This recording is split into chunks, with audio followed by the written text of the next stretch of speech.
पुढील कार्यक्रम प्रसारित करणारे आहेत जॉयस्मेर मिनिस्ट्रीचे मित्र आणि भागीदार.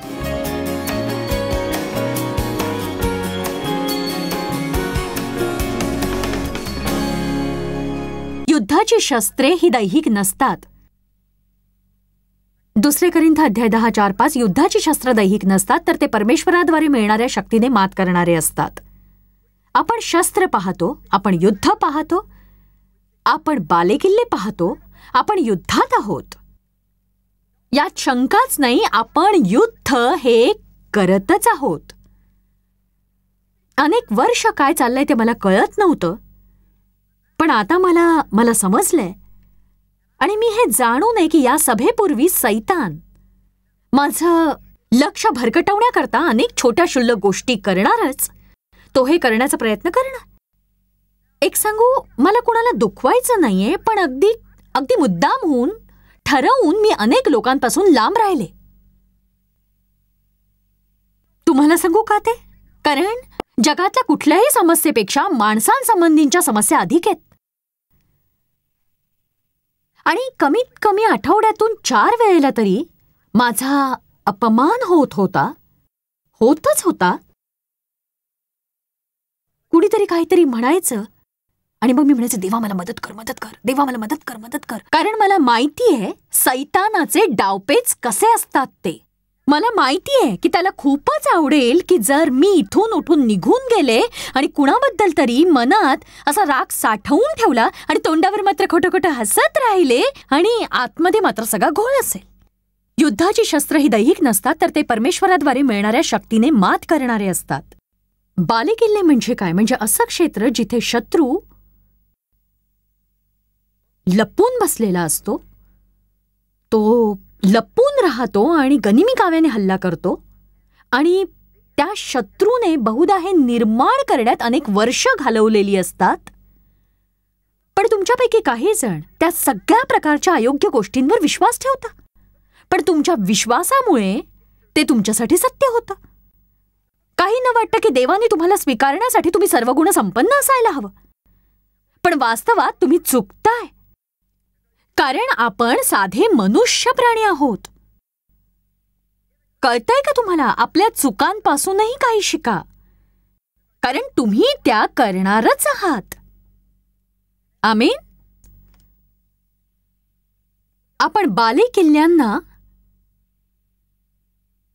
कसं सामोरं जायचं हे शिकायलाच हवं खरं तर. आणि हे लक्षात घ्यायला हवं की त्यांना मात देण्यासाठी आपण परमेश्वराच्या वचनाचा वापर करायला हवा. इथे येत असताना मी विचार करत होते की आपल्या आयुष्यात अशी एकही समस्या नाही ज्याचं उत्तर या पुस्तकात नाही.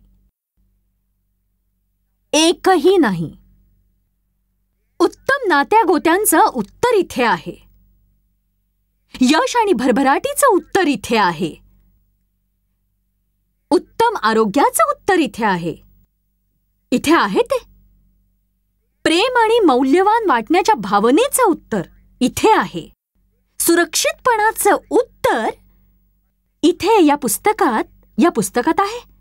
पण आपण नुसतंच ते वाचत राहिलो आणि आपल्या आयुष्यात त्याचं आचरण केलं नाही. वास्तवात ते घडून येईपर्यंत मनन केलं नाही तर उपयोग नाही. कित्येकदा तुम्ही मनन करायला घाबरता, कारण त्याचा वापर इतर देशात किंवा हल्लीच्या रीतिरिवाजांमध्ये केला जातो. पण खरं सांगू का, सत्य हेच आहे की शत्रूला केवळ परमेश्वराच्याच राज्यातून चोरी करायला आवडते आणि अर्थाचा अनर्थ काढायला आवडतो. संपूर्ण बायबलमध्ये म्हटलंय, मनन चिंतन करा, मनन करा. तुमच्या मनाला वारंवार ते सांगा. नेहमीच ते पुटपुटत राहा, लिहून काढा ते सगळं. दुसऱ्या दिवशी ते पुन्हा वाचा, पुन्हा वारंवार वाचा, जोवर तुमच्या जीवनात ते वास्तव म्हणून येत नाही तोवर.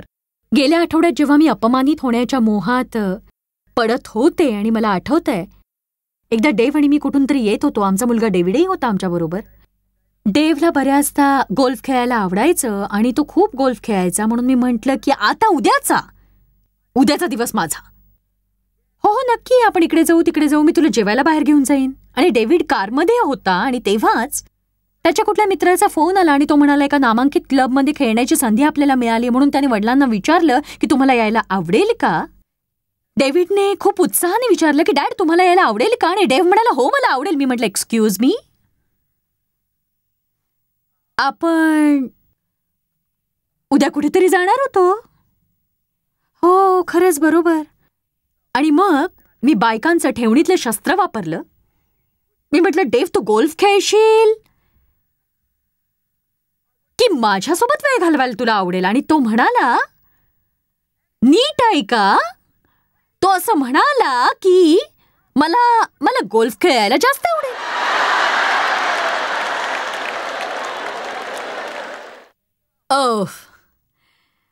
पण एक सांगू का, म्हणजे पुरुष कधी कधी हुशारी दाखवत नाहीत. म्हणजे इथे असे हुशार पुरुष असतील पण तरी ऐका माझं, मी तुम्हाला सल्ला देते. म्हणजे जर तो म्हणाला असता की खरं सांगू का, खरंच जॉयस मला गोल्फ खेळायला आवडेल पण तुझ्यासोबत वेळ घालवण्या इतकं महत्वाचं काम दुसरं कुठलं नाही, मी लगेच विरघळले असते आणि म्हटलं असतं तू गोल्फ खेळायला जा, काही हरकत नाही. आणि त्याने मला आनंदही मिळाला असता. पण नाही, त्याने मला सत्य सांगितलं मला गोल्फ खेळायला आवडेल. आणि मग साहजिकच एक सांगू का, हल्लीच मी एक नवीन पुस्तक लिहिलंय, सामर्थ्यशाली विचार. आणि लवकरच त्याची मी थोडक्यात ओळख करून देणार आहे. पण त्या क्षेत्रात मुक्त होण्यासाठी मी लोकांची समजूत काढायचा प्रयत्न करते की ते तुम्ही ग्रहण करून चक्क एखाद्या कॉलेज कोर्ससारखं शिकायला हवं. टीका करणं थांबवा जरा. मी केवळ 12 सामर्थ्यशाली विचारांनी सुरुवात केली, पण त्यातला एक हा की माझा अपमान करणं कठीण आहे. म्हणूनच हा त्या 12 सामर्थ्यशाली विचारांपैकी एक विचार आहे जो मी शिकवणार आहे. आणि त्याखेरीज तुम्हाला माझं पुस्तकही विकत घेता येईल. तर माझ्या पतीने माझा अपमान केला आणि मी गाडीतून चालले होते आणि मी असं म्हणत होते तिथे की देवा मला मदत कर मदत कर मदत कर. मी बोलत नव्हते पण मनातल्या मनात देवा मला अपमानित व्हायचं नाहीये, मला अपमानित व्हायचं नाहीये, मला अपमानित व्हायचं नाहीये, मला मदत कर देवा. पण एक सांगू का, मला ते थेट सांगायची इच्छा होती की मला अपमानित व्हायचं नाहीये, मला अपमानित व्हायचं नाहीये, मला अपमानित व्हायचं नाहीये. आणि मग मात्र तो ऐकेल की ठीक आहे मी तुझ्यासोबत येतो. मग नाही आता तू येऊच नकोस माझ्यासोबत, तुझी इच्छा असते तर तू आधीच तसं म्हणाला असतास. जा आता तू गोल्फ खेळायला जा जा जा, तू येऊच नकोस माझ्या बरोबर. आणि तो असं म्हणतो की मग ठीक आहे देव माझेच खेळ खेळू नकोस. आणि तो म्हणतो की ठीक आहे ना, आपण शनिवारी बाहेर जाऊया. पुन्हा तुला शनिवारी कुणाचा तरी फोन येईल, तो कुठेतरी यायला सांगेल, मग तू पुन्हा मला म्हणशील मला जमणार नाही. देवा मला मदत कर, कृपा कर देवा, मला मदत कर, मला मदत कर देवा, मला मदत कर, मला मदत कर. पण मला केवळ 10 मिनिटं लागली. कुठल्याही समस्येत असताना तुम्ही काय केलं पाहिजे हे जाणण्याचं सौंदर्य यात आहे जे मी सांगते. हो, अनेक वर्षांपूर्वी मी सुद्धा तुमच्या सारखीच होते. 20 वर्षांपूर्वी हे एका दिवसाचं भांडण अनेक आठवड्यात रूपांतरित झालं असतं नक्कीच. मी पुन्हा लग्नाच्या पहिल्या दिवसाकडे गेले असते आणि प्रत्येक गोष्ट मी उकरून काढली असती आणि त्याच्याशी भांडले असते आणि पुन्हा एकदा मी त्याला दोष दिला असता. आणि हे इतकं दयनीय असतं, इतकी दयनीय परिस्थिती की विचारू नका तुम्ही. 10 मिनिटं सगळं काही संपलं. 10 मिनिटं. कारण माझ्या पतीचं माझ्यावर प्रेम आहे. त्यांना गोल्फ आवडतं हे मी जाणते. पण एक सांगू का, गेली 45 वर्ष आम्ही हे करतोय. म्हणजे बघा, एक सांगू का, उद्या त्यांच्यासोबत मी जेवले नाही तरी उरलेली 10,000 जेवणं आहेतच. आणि म्हणून मी कधीही कुरकुर करत नाही. मला बरं वाटलं असतं जर त्यांनी म्हटलं असतं मला माहिती आपलं ठरलं होतं पण. आणि मी त्यांना तसं सांगितलं सुद्धा. त्यांना त्याची कल्पना आहे. त्यांनी माझ्या भावना दुखावल्यात हेही मी सांगितलं. त्यांनी क्षमा मागितली.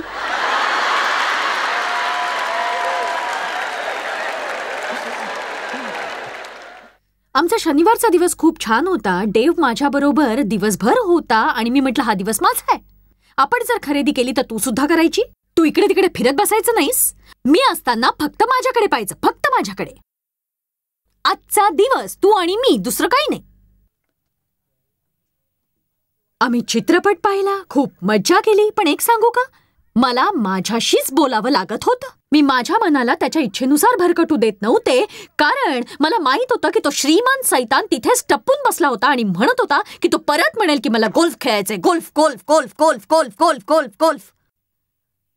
पण तुम्ही त्याच्याकडे दुर्लक्ष करायचं नाही. तुम्ही जर ते केलं तर तो ते वारंवार करत राहील. तुमचे विचार त्याला वेळीच समजायला हवे. त्याचा काही उपयोग नाही. देवा मला मदत कर, मदत कर देवा, मला मदत कर, मला अपमानित व्हायचं नाहीये, मला मदत कर, मदत कर. हेच एक युद्ध आहे. हे एक युद्ध आहे.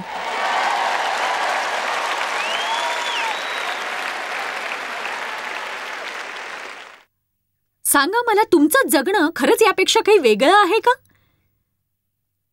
सांगा मला, म्हणजे खरंच हा मुद्दा समजून घेण्याची वेळ आलीये. तुम्हाला खरंच असं वाटतं? तुम्हाला खरंच असं वाटतं का की तुमचा नवरा हा इतरांपेक्षा काही वेगळाच आहे म्हणून? म्हणजे बहुधा तो थोडं काहीतरी वेगळं करत असेल, पण इतर लोकांच्या समस्यांपेक्षा तुमच्या समस्या या वेगळ्या नसतात. पृथ्वीवरील सगळ्यात विचित्र मुलं तुमचीच आहेत का? नाही.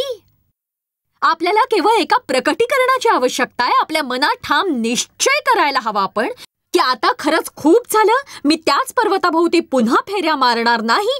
जॉयस मायर पुढच्या वर्षी जेव्हा परतून येईल तेव्हा मी एक वेगळी व्यक्ती बनलेली असेन. केवळ तो एक चमत्कार असेल असं नाही, तर मी ठरवलं, माझ्या मनाची तयारी केली म्हणून ते झालेलं असेल.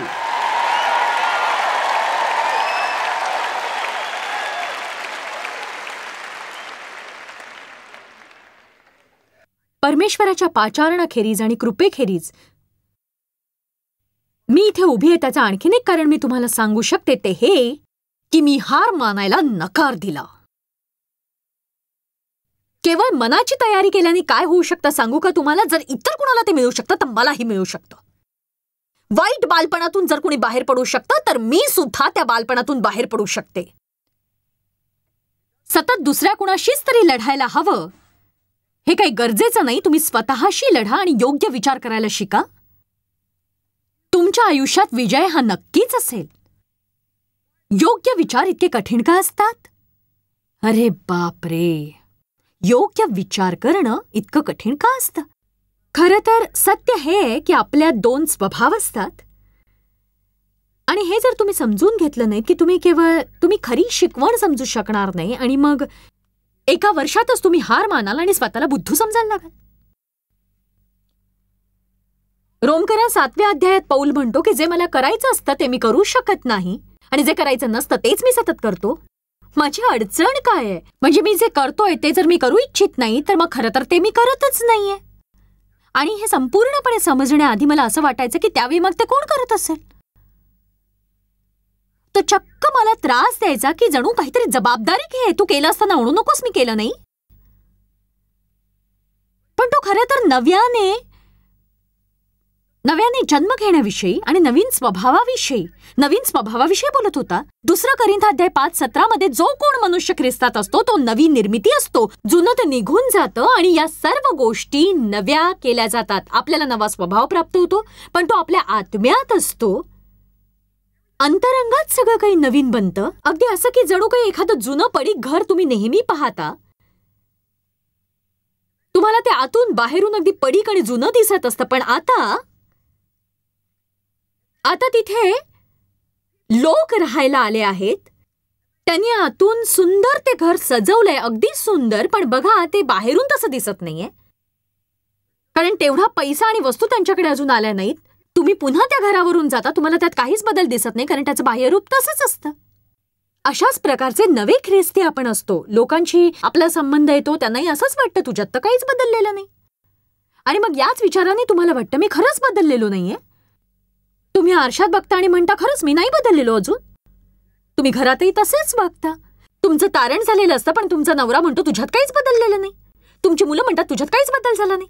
मग लवकरच तुम्हाला असं वाटतं की खरंच मी काहीच बदलले नाहीये, माझं काहीच झालेलं नाहीये. तुम्ही हे समजून घ्यायला हवं की जे काही आहे ते प्रथम तुमच्या आत आहे. ते बीज आहे.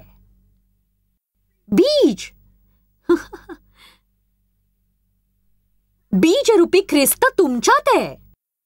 खरं तर हे थोडंसं असं आहे की आपण एका मातीने भरलेल्या भांड्यासारखे आहोत आणि बघा ते बीज आलं.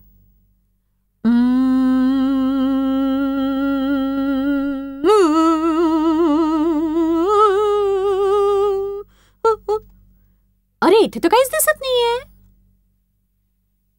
पण आतून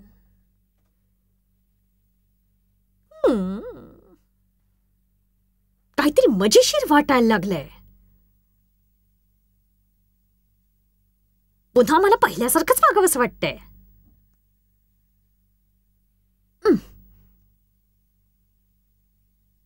मी ना आता 3 आठवडे डेवची क्षमाच मागणार नाहीये, त्याच्यावर रागावलेलीच राहणार आहे. आणि मग लगेचच तुम्हाला जाणवतं आणि मग मनात येतं खरं तर आता मी राग सोडून द्यायला हवा, नाही का? मी काय बोलते ते किती जणांना कळतंय? बघा, अशा प्रकारेच मला काय करायचंय ते कळेल, पण तरीही माझ्यात तो जुना स्वभाव आहेच. त्याच्या हट्टामुळे मला ते करता येत नाहीये. म्हणून ते युद्ध सुरू होतं. मी ते करावं का करू नये, करावं का करू नये. मला करायचंय पण करायचंही नाही. बहुधा ही मी नाहीये, पण कुणाच ठाऊक की मी अशी वागेन काय माहित. मला करायचंय.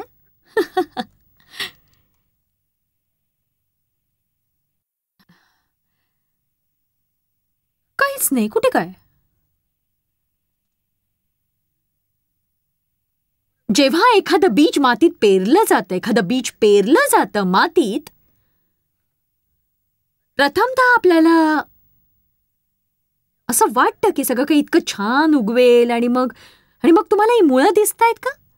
वर काहीही उगवण्याआधी ही मुळं अधिक खोलवर पोहोचायला हवीत. बरोबर आहे की नाही? जेव्हा ते बीज पेरलं जातं, त्या मातीचा दबाव, त्या मातीची उष्णता हळूहळू ते आवरण तोडून त्यातलं बीज, जे खरं बीज असतं, ते आपली पकड पक्की करतं आणि मग त्याची मुळं रुततात जमिनीमध्ये आणि फळं वर येतात. बघा, तुमच्या 40 वर्षाच्या आयुष्याचा हा एक थोडक्यात ट्रेलर दाखवला असं नाही का वाटत तुम्हाला? सांगा मला. पण तुम्ही समजून घ्यायला हवं की बीज हे असंच असतं. आणि एक सांगू का, मी हे बीज पेरले इथे. समजा मी बीज न समजून घेणारा शेतकरी असते तर पण मी संयमाने पाणी घातलं त्याला. तुम्हीही तुमच्या आत्म्यात पेरलेल्या बीजाला वचनरूपी पाणी घातलं तर मग तुमची या आठवड्यात छानच वाढ होतीये. या आठवड्यात तुमच्या मनाचं नवीकरण होत आहे आणि याचं फळ तुम्हाला आजपासून 6 महिन्यांनी दिसेल, वर्षानं दिसेल. ओ मी सुधारण्याच्या मार्गावर आहे. मी प्रगती करतेय. आणि मग थोडी प्रतीक्षा करता आणि मग हे हाती लागतं, मग पुन्हा वाट बघता आणि हे हाती लागतं, आणखी वाट बघता आणि तुमच्या हाती प्रकटीकरण रूपी विशाल वृक्ष येतो. पुन्हा थोडी वाट पाहता आणि त्या फांद्यांना फळं लागू लागतात आणि कालांतराने तुम्ही स्वतःला सुद्धा ओळखू शकत नाही. पण या सगळ्याची सुरुवात होते ती मनात. आपण पुन्हा सुरुवातीपासून पाहूया. जिथे मन जातं तिथे माणूस जातो. मन तिथे माणूस. काहींना अजूनही विजय मिळालेला नाहीये. तुमच्या डोक्यावर एकही केस शिल्लक नसेपर्यंत कोणी तुमच्यावर हात ठेवणार नाहीये. तुमच्या शहरातल्या प्रत्येक चमत्कार करणाऱ्या प्रार्थना साखळीवरही तुम्ही असाल कदाचित. पुढील 10 वर्ष दर रविवारी तुम्हाला भविष्यवाणीचं वचन ऐकवण्यात येईल, पण तुमच्या जीवनात काहीही बदलणार नाही जोवर तुम्ही मनातून निश्चय करत नाही आणि परमेश्वराच्या इच्छेनुसार तुम्ही विचार करत नाही. मी यावर्षी एक नवीन पुस्तक लिहिलंय. प्रकाशनाला अजून वेळ आहे, पण शीर्षक अगदी साधं आहे, भावना. कारण सगळ्यात जास्त वेळेला आपण आपल्या भावनेनेच जगतो. देववचन काय म्हणतं त्यानुसार नाही. आणि हे आपण थांबवायलाच हवं. पुढील वर्षी आपली सभा नवीकरणावर आधारित असणार आहे. मला नवीकरण या विषयावर एक सभा भरवायची आहे की कशी तुमच्याकडून गमावलेली आणि चोरलेली प्रत्येक गोष्ट परमेश्वर तुम्हाला परत मिळवून देईल. तुम्हाला तेच संदेश पुन्हा ऐकावे लागतील. तुम्हाला तुमचं मन सरळ ठेवायला लागेल. तुम्हाला तुमच्या तोंडावर नियंत्रण ठेवावं लागेल. तुम्हाला तुमच्या भावनांवर नियंत्रण ठेवायला लागेल. तुम्हाला एक उत्तम प्रवृत्ती धारण करावी लागेल. खरं तर हे वाटतं तितकं कठीण नाही. ही तीच गोष्ट आहे जी आपण वारंवार ऐकत आलो आहोत. पण तरीही मला सांगायचंय की माझ्याकडे एक नवीन प्रकार आहे जेणेकरून त्यात वेगळेपणा येईल. पण मूळ हेच आहे की आपण परमेश्वराच्या वचनानुसार जर आपल्या मनाचं नवीकरण केलं नाही तर आपल्या आयुष्यासाठी असणाऱ्या देवाच्या योजनेचा आनंद आपण लुटू शकणार नाही. तुम्ही परमेश्वराच्या वचनाने जगता. ते तुमचं जीवन बनतं. ते तुमचं अन्न बनतं. तुम्हाला त्या 2 प्रवृत्तींना सांभाळावं लागतं. तुम्हाला जेव्हा नवी प्रवृत्ती प्राप्त झाली, बायबल यहेजकेल 11 मध्ये म्हणतं की परमेश्वर त्याचं मन आपल्यात घालतो, एक नवीन हृदय आपल्याला देतो, त्याचा आत्मा सुद्धा. तो आपले कठोर हृदय काढून टाकतो. तो आपल्याला देवाच्या स्पर्शाला संवेदनशील असं हृदय देतो. हे तो आपल्या जीवनातल्या गोंधळामध्ये घडवून आणत असतो. मी कुणाचं अधिक चांगलं संगोपन करीन? मी संगोपन करीन ते त्या आत्म्याचं की देववचनाचं? देवासोबत असणारी सहभागिता, देवाची उपासना, देवाची स्तुती. मी माझ्या आत्म्याचं संगोपन करून त्याला बळकट करीन का केवळ माझी दैहिक भूक भागवीन? मी केवळ 2 वेळच्या जेवणाविषयी बोलत नाहीये, मी देहाविषयी बोलत नाहीये. मी दैहिकतेवर मात करण्याविषयी बोलते, त्याच्या सगळ्या गरजा न भागवण्याविषयी, त्याच्या अधीन न जाण्याविषयी, स्वाधीन न होण्याविषयी, त्याला गप्प बसवणं. हे एका लहान बाळासारखं आहे ज्याला काही झालं तरी बाटली सोडायची नाहीये. आणि ती बाटली काढली तर तो उगाचच रडत राहील म्हणून ती कुणाला काढायची इच्छाही नाहीये. मी जो मुद्दा मांडू पाहते तो हा आहे की देहाला उपाशी ठेवण्याचा निर्णय घेतला तर तुम्हाला त्रास हा सहन करावाच लागणार आहे. आणि हाच मुद्दा आहे माझा तुमच्यासमोर. मला हेच सांगायचंय की जोवर आपण दैहिक गरजा भागवत राहू, त्याच्या अधीन जात राहू, तोपर्यंत आपल्याला मुक्ती नाही. परिणाम केवळ अनंतकालिक त्रास भोगणे. प्रभू, मी गेली 4 वर्ष व्यायाम करतेय पण तरी सुद्धा मी अजून लठ्ठच आहे देवा, मी अजूनही लठ्ठ आहे. मला नाही वाटत की मी यावर कधी मात करू शकेन. नाहीच, कारण जेव्हा मला व्यायामाची सवय होते ते तो व्यायाम बदलतात. प्रत्येक वेळी दिलेलं वजन उचलता आलं की ते त्यात भर घालतात देवा. तुमचा विश्वास बसणार नाही, त्यांच्याकडे एक मोठं लोखंडी असं एक वजन उचलायचं साधन आहे, अगदी मोठं असं, आणि त्यावर ते वजन वजन वजन आणखी ठेवतात आणि माझ्यावर लादतात आणि मी ते वर खाली करत राहते. आणि हे म्हणजे इतकं वेट लावणारं असतं मला. पण बघा, जे खाली जातं ते वर सुद्धा येतच.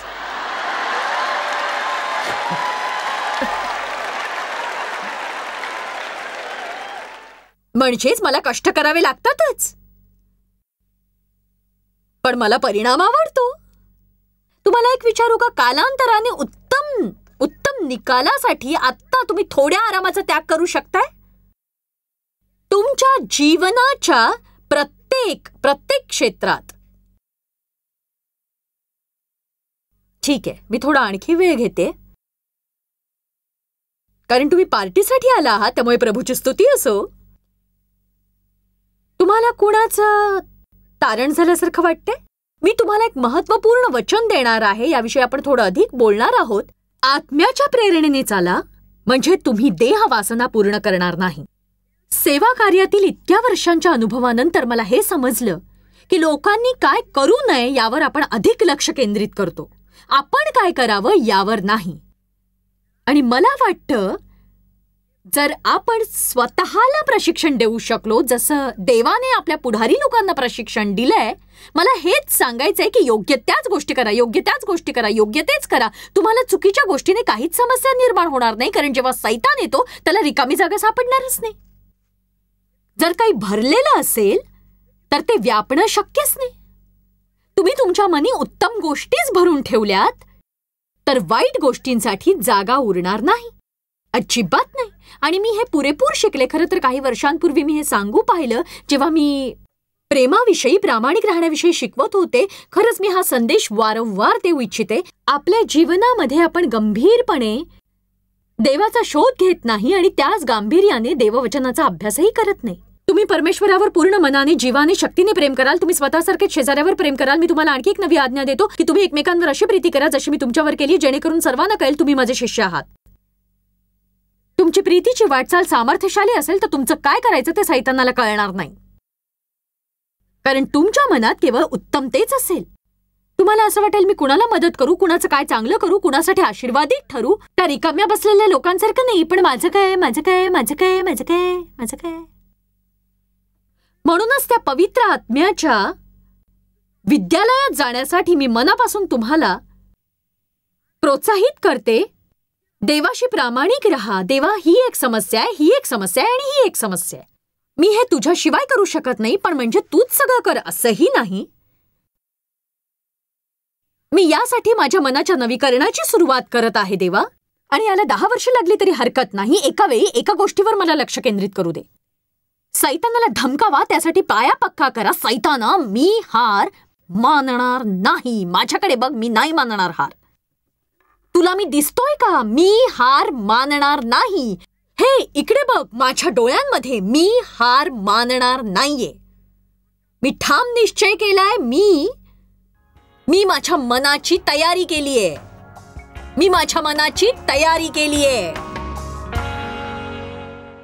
जॉयस मेयर मिनिस्ट्रीज करता तुम्ही खूप मौल्यवान आहात. आम्हाला तुमचं कौतुक आहे आणि जगभरामध्ये हे सेवा कार्य शक्य करण्याकरता आम्ही आमच्या मित्रांचे आणि पार्टनर्सचे आभारी आहोत. आम्ही एकत्रितपणे भुकेल्यांना खाऊ घालतो, गरिबांना वस्त्र देतो आणि राष्ट्रांना सुवार्ता सांगतो. तुमच्या प्रार्थनेच्या विनंतीकरता आमच्याविषयी आणखी माहिती मिळवा. जॉयसच्या कॉन्फरन्सच्या तारखा पहा आणि ख्रिस्ताची प्रीती जगभरामध्ये पसरवण्याकरता आमचे सहभागी व्हा. याचा सर्व खर्च जॉयस मेयर मिनिस्ट्रीचे मित्र आणि भागीदार करत आहेत.